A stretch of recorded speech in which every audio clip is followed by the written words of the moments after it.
etkin. Kıyamet günde amallarımızda umrelerdi, haclardı başarılardı bir yazıp koyun. Ey Allah canım senin hazineyinde ne mekan buladım. Bizler mi? Sana uzun kımsıraylık. Ey Allah'ım sen eğer dergahinden bizi uzak kısın, biz kaygı baraylık.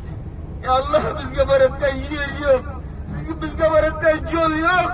Bizge baratken uy yok. Eğer biz kam hata kıp koysak hamma bizge cevap veradi. Ey Allah canım, ey Allah'ım yalvarımız, yelanımız. Ey Allah'ım iyi yapırma bizi günahlardan geçin. İlahi şimdi yollardan bari yap biz birden.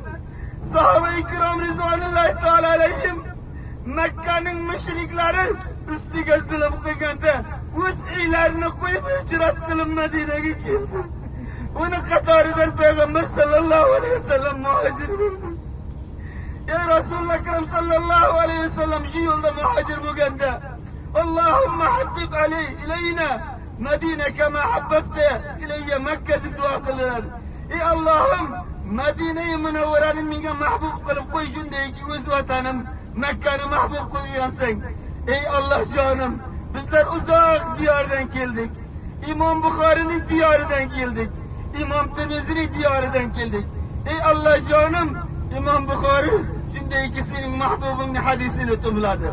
İmam Tirmizi İsa Tirmizi rahmetullah aleyh İmam Margilani. Ey Allah'ım şimdi serzemili ki evliyalardan yurtu bugün.